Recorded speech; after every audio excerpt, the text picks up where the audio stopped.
Silver didn't just move this week. It screamed and then it punched back. If you felt that drop in your stomach, that moment where the screen flipped from green euphoria to violent red, good. That reaction matters. Because what just happened in silver was not random and it was not normal. This wasn't a gentle pullback. This wasn't profit taking. This was a structural stress event, and most people are looking at the wrong thing. Listen carefully. Silver ripped hard, fast, and loud. We pushed aggressively into the low 80s, printed levels people had been dreaming about for years, and then, without warning, the market snapped back 15% intraday. Not over weeks, not over days, in hours. That kind of move doesn't come from opinion. It comes from force. And here's the part most traders completely miss. This wasn't just selling, this was forced selling. Twice in rapid succession, margin requirements were raised, back to back. That is the exchange, stepping in and saying one thing very clearly. Too many people are on the same side of this trade. When margin changes mid-move, the market stops caring about your conviction, your thesis, or your Twitter thread. It cares about one thing only, collateral. If you were leveraged, you didn't get a choice, you got liquidated. And when forced selling begins, it doesn't stop neatly at silver. It spills, it hits miners, it hits correlated metals, it hits anything attached to the same balance sheet. That's why the sell-off felt violent and broad. That's why it felt personal. This is not a calm market. This is a volatility cluster. And volatility clusters change how we survive the next phase. Now, let's get something straight right now before emotions take over.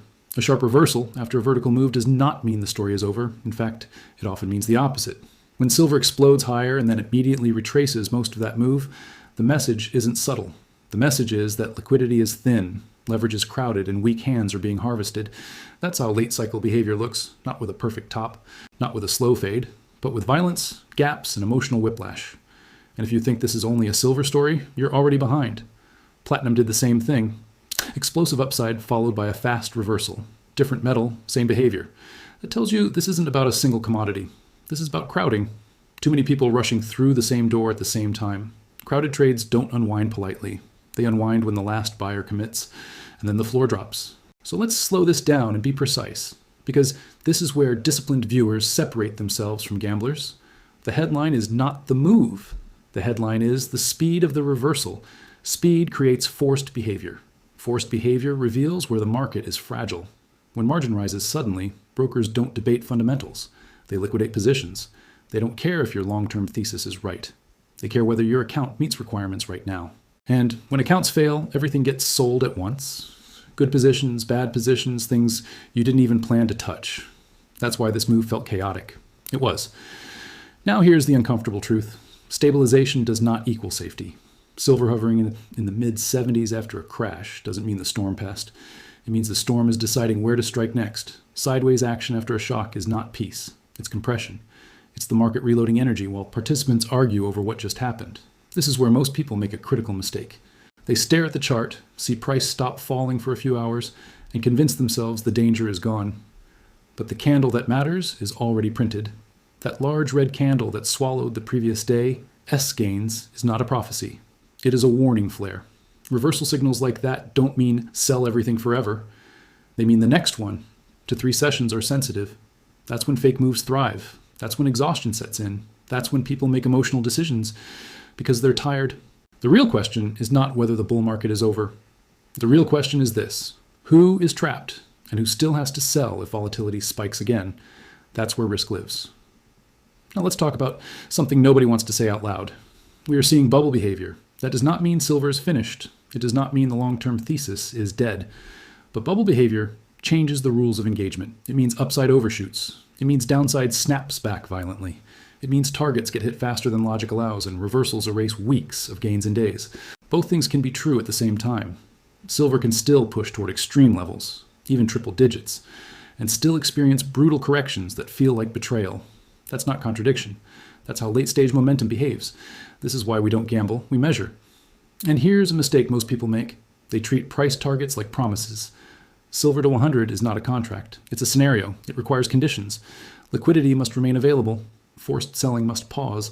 Buyers must continue absorbing supply. If those conditions hold, the upside strengthens. If margin keeps rising and volatility keeps spiking, downside risk grows. Facts first, probabilities second. Now, why is $100 even being discussed at all? Not because it sounds exciting. Because once major psychological shelves break, 50, then 80, the percentage move to 100 is mathematically smaller. The market doesn't need a miracle, it needs continuation. But continuation late cycle is never smooth. It's a stairway up with trapdoors between steps. So what do professionals watch in environments like this? Two things. Levels and behavior. Key levels are where institutions act, measured moves, extension zones, areas where algorithms automatically take profit. When silver runs into those zones, selling appears. Even if the long-term story is bullish, that selling is not opinion, it's mechanical. When mechanical selling collides with emotional buying, you get exactly what we just saw. Expansion, exhaustion, partial rebound. That sequence is the market saying, late money, welcome to the blender. Now here's the fourth takeaway, and it's counterintuitive. The next real opportunity usually appears after the big, scary correction. Markets love to punish the largest crowd, and right now, metals are crowded. You can feel it. Every feed is silver, miners, hard assets, and fiat narratives. That doesn't make the thesis wrong. It makes risk higher. Crowded trades unwind violently, not because they're wrong, but because positioning becomes unstable. So if we're honest, the high probability path looks something like this. One more emotional push higher. Fast, loud, maybe euphoric. Then a correction that shocks people who confused volatility with momentum. Could that correction be 20%? Yes. Could it be 30%? Also yes. And if the move into the top is parabolic, the snapback can be faster than your brain can process. This is educational. Risk matters. Now let's talk about the idea of a floor, because this is where intelligent viewers stop reacting and start thinking. A floor is not a number you chant. A floor is where selling dries up because value buyers step in. If silver truly shifted regimes above 50, then even after a blow-off and correction, it can hold above that zone and base. That's the bullish long-term thesis. But inside that thesis, a deep pullback into the 40s or 50s would not break the story. It would reset positioning, and resets are where patient money gets paid. So ask yourself this honestly. If silver dropped to 48 tomorrow, would you panic? Or would you recognize a base building opportunity? If your answer is panic, you're not positioned. You're emotionally overlevered. Now watch the cross-market signals. Gold has been smoother, stronger, but it's not immune. When gold starts accelerating instead of grinding, it often signals stress somewhere else. Gold doesn't spike because everything is fine. Gold spikes because someone with size is buying protection. That means gold can run toward extreme levels and still correct sharply afterward. Parabolic moves create air pockets beneath them. So what are we actually trying to do here? Be right about the decade or survive the next 3 months? Because a lot of people are right long term and still get wiped out short term by leverage, timing, and overconfidence. We don't need to do that. We need a plan. And that plan respects volatility, margin behavior, and crowd psychology, not headlines. This market is testing discipline. And the next 14 days matter more than most people realize. Now that we understand what just happened and why this move was different, we need to talk about where this breaks next. Because markets done-a-tee shock you once and then calm down out of kindness. They shock you again where it hurts most. And right now, the most dangerous thing in the silver complex isn't price, it's confidence. Confidence is what gets people overexposed. Confidence is what convinces traders that volatility means opportunity instead of warning. And after a violent move like we just saw, confidence rebuilds faster than risk disappears. That's how people get trapped. So let's talk about the next phase, honestly. After a blow-off style move and a forced liquidation event, markets typically enter what professionals call a decision zone. That's not a direction, it's a process. A decision zone is where price stops trending cleanly and starts chopping, faking, and exhausting participants on both sides. This is where people lose the most money. Why? Because they mistake activity for clarity. Silver right now is not trending, it is digesting. And digestion phases are designed to do one thing: reset positioning. They shake out late longs, lure in early shorts, and then reverse in a way that punishes both. That's why sideways action after a shock is more dangerous than the shock itself. Now let's talk about fakeouts, because you're almost guaranteed to see at least one in the next 2 weeks. In volatility clusters, breakouts fail more often than they succeed. You'll see silver push above a key level, look strong for a few hours, pull in momentum traders, and then abruptly reverse. That move is not accidental. It's structural. Algorithms hunt certainty. They look for moments where humans feel confident enough to commit size. Once that commitment appears, liquidity is harvested. That's why ranges after shocks are magnets for pain. They create just enough hope to keep people engaged, then enough fear to force exits. So if you're asking, is the next move up or down? You're asking the wrong question. The right question is, where does pain concentrate next? Now we need to address miners, because this is where timing errors become expensive. Mining stocks are leverage on leverage. They don't just track silver, they amplify it. And in liquidity events, miners behave worse than the metal itself, even if the long-term thesis is intact. This is where a lot of people get emotionally confused. Silver holds up better than expected, but miners get crushed. People start thinking something is wrong. Nothing is wrong. Miners are equities. They are tied to liquidity, risk appetite, and portfolio stress. When forced selling hits, miners are easy sources of cash. This is why miners are usually not the clean trade during blow-off phases. During blow-offs, the market doesn't discriminate. It buys everything with the right label. Quality doesn't matter. Balance sheets don't matter. Jurisdiction doesn't matter. That's how junk rallies alongside tier 1 names. But after the correction, after leverage flushes, the market becomes selective again. That's when miners matter. That's when base building, cash flow, and political risk separate winners from traps. And that's why the cleanest miner opportunities usually appear after the panic, not during the euphoria. Now let's go back to the engine behind all of this, margin. Margin hikes are the single most underestimated force in commodity markets. People talk endlessly about supply deficits, demand growth, and macro narratives, all of which matter over time. But margin rules act immediately. When the exchange raises margin, it ests like a casino raising the minimum bet while you're already seated at the table. You don't get to argue philosophy. You either add chips or you leave. Most players don't have more chips. They have opinions, so they sell. And that selling cascades. This is why margin matters more in the short term than almost any fundamental data point. Fundamentals shape direction over months and years. Margin shapes survival over hours and days. Which brings us to a crucial question for the next 14 days. Are we still in a positioning market, or are we transitioning back to a fundamentals market? In a positioning market, leverage dominates. Price moves because people are forced in or out. In a fundamentals market, price moves because supply and demand shift. What we just saw was positioning. No debate. The next move depends entirely on whether forced selling is finished. If forced selling is done, upside can reassert quickly and violently. If it's not done, the next downdraft will be sudden, mechanical, and silent. You won't see it coming in headlines, you'll see it in the tape. This is why discipline matters more now than conviction. Let's make this practical. If you're trading silver, you need clean invalidation points, not vibes, not hope. Silver, you need clean invalidation points, not vibes, not hope. Levels where, if price breaks, the idea you're trading is wrong. Without that, you're gambling.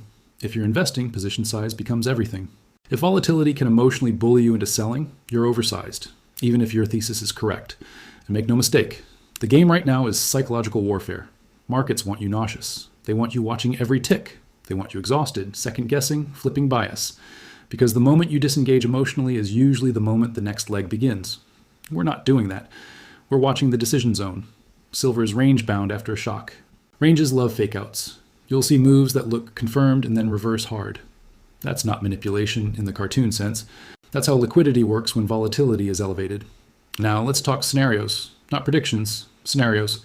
Upside scenario, forced selling pauses. Liquidity stabilizes. Silver makes one more aggressive push higher, possibly fast enough to shock skeptics. Media attention explodes. Triple-digit headlines start circulating. Sentiment reaches extreme optimism. And then, profit-taking, margin pressure, and exhaustion collide. That's how late-cycle moves end. Downside scenario, the range fails. Support cracks. Silver dips into the 60s. Panic resurfaces. The real test becomes whether former breakout zones attract buyers or fail entirely. That's where we find out whether the regime truly changed or not. Neither scenario invalidates the long-term story by default. What matters is behavior. Do dips get bought quickly and quietly, or loudly and desperately? Does volume expand on sell-offs or dry up?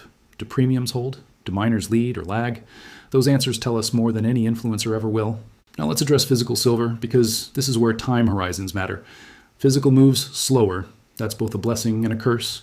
You can't panic sell with one click, which protects long-term holders. But physical still experiences price drawdowns, and those drawdowns test conviction just as much. The question isn't, should we hold forever? The question is, can we endure a deep correction without regret? If the answer is yes, fine. If the answer is no, then strength should be used to rebalance and weakness to rebuild, not because the thesis dies, but because cycles breathe. Even the strongest bull markets correct, sometimes brutally. And here, as a truth most people don't want to hear, metals can correct for months, even a year, while everyone screams manipulation and imminent moonshots. During that time, smart money accumulates quietly. That's where real wealth transfer happens. Now let's address the phrase everyone loves. This time is different. The news is always different. The narratives are always different, but human behavior is not. Greed looks the same, fear looks the same, crowding looks the same, forced selling looks the same. That's why charts rhyme across decades. We don't study history because it repeats perfectly. We study it because the human at the buy button hasn't evolved. And right now, human emotion is elevated.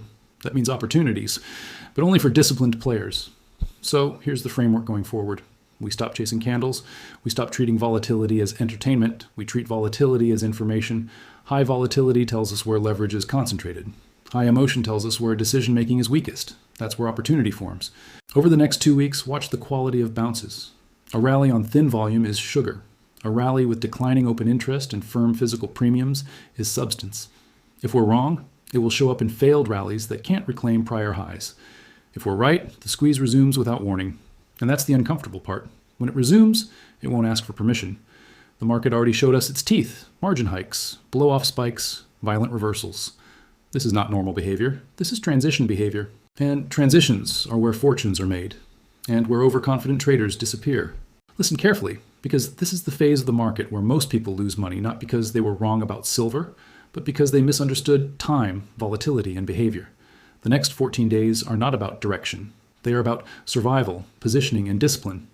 And that distinction matters more than any price target you've heard on social media. Right now, silver is not trending. It is transitioning. That is the most dangerous environment a market can enter. Trends reward patience. Ranges punish it. Transitions punish confidence. And if you don't understand that, the market will teach you the hard way.